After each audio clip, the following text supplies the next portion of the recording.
Bonjour tout le monde. Alors là, il s'agit d'un exercice sur les projectiles. Alors il dit que un projectile est lancé à partir du sol. 2 secondes plus tard, sa vitesse est de 30 mètres par seconde à 20 degrés Celsius au-dessus de l'horizontale. Donc après 2 secondes, sa vitesse est de 30 mètres par seconde de norme et elle fait un angle de 20 degrés Celsius, de 20 degrés. Alors la première question, il dit à quelle vitesse le projectile a-t-il été lancé? Donc on cherche la norme et l'orientation de la vitesse initiale. Alors bien sûr, donc si on fait un système d'axes, ici c'est l'axe des x, l'axe des y, on sait que suivant l'axe des x, on a un MRU parce que l'accélération est verticale, donc il n'y a pas de composante d'accélération sur l'axe des x, donc on a un MRU. Sur l'axe des y, on a un MRUA. Alors, là, qu'est-ce qu'on connaît? On connaît qu'à 2 secondes, la vitesse est de 30 mètres par seconde de norme et elle fait 20 degrés par rapport à l'horizontale. Alors, comme tout vecteur, il a deux composantes cartésiennes. Le Vx égale la norme du vecteur vitesse V fois cosinus 20. Ça, c'est sa composante sur l'axe des x. Et sa composante sur l'axe des y, c'est le Vy ici. L'angle θ qu'on cherche, c'est celui-là. Le 20 degrés, c'est ici. En fait, nous, on cherche le Vi, la vitesse initiale.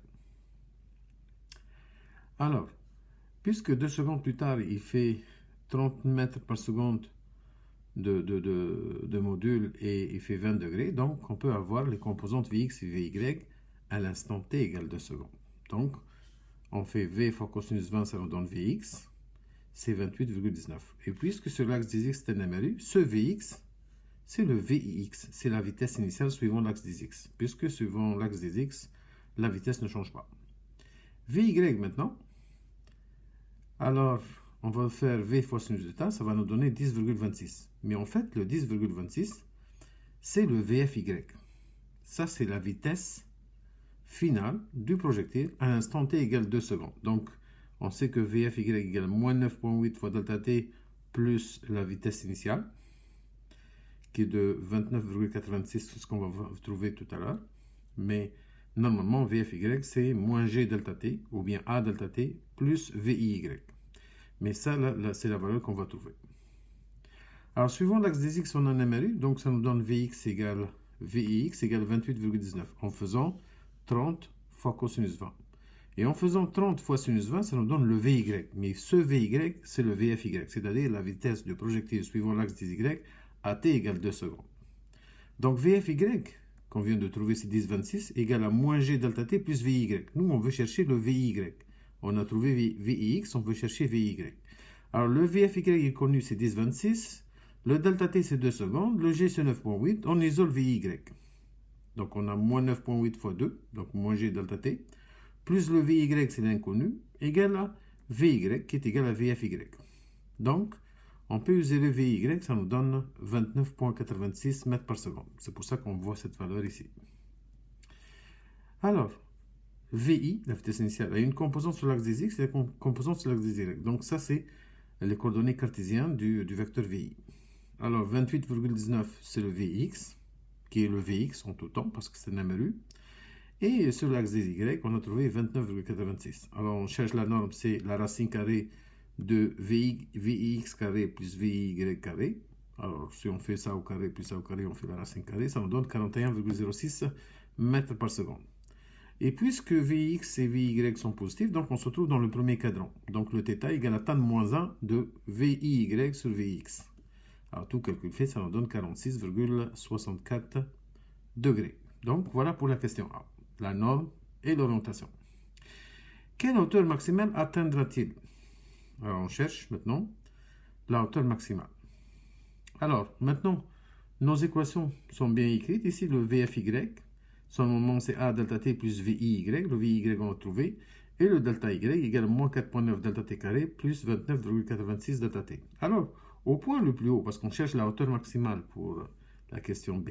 Au point le plus haut, Alors, le VFY égale 0, c'est-à-dire le projectile arrête de monter verticalement, mais sa vitesse continue à se déplacer horizontalement. Donc, au point le plus haut, en mettant VFY égale 0, ça va nous donner à quel moment il arrive au point le plus haut. Donc, on met VFY égale 0, ça va nous donner delta t. Ça va nous donner à quel moment il arrive au point le plus haut. Ça nous donne 3,04 secondes. Maintenant, on va remplacer ce temps dans le delta y. Donc, la hauteur maximale, c'est la valeur de YF. Mais plus que YI égale 0, alors on peut dire que delta Y égale à YF. Parce que delta Y, c'est YF moins YI. Le YI égale 0. Donc, la hauteur maximale, c'est YF ou bien c'est delta Y tout court. Alors, on remplace ce temps dans delta Y. Donc, delta Y égale à moins 4,9 fois delta T carré. Donc, moins 4,9 fois delta T carré. Plus 29,86 fois le delta T qui est 3,04. Donc, on fait le calcul. Ça nous donne une hauteur maximale de 45,5 mètres. Question C. Quelle est la portée du tir? Alors, puisque le projectile, il part du sol et revient au sol, donc, le temps de vol, ça va être le double, parce qu'on a trouvé à quel moment il arrive ici. Le temps de montée égale le temps de la descente, puisque on a une parabole qui est symétrique. Donc, ici, on sait à quel moment c'était 3,04 secondes. Alors, le temps de vol, ça va être 2 fois 3,04, ça nous donne 6,08. Alors, si on connaît ce temps, on va le remplacer dans delta x pour trouver la portée, parce que la portée, c'est le déplacement horizontal. Donc, delta x égale 28,19, c'est la vitesse initiale, fois le delta t qui est 6,08. Le temps de vol qu'on a dit qui est le double d'ici, là, 3,04. Alors, tout calcul fait, ça nous donne 171,4 mètres. Alors, voilà pour cette question. Merci beaucoup et à bientôt.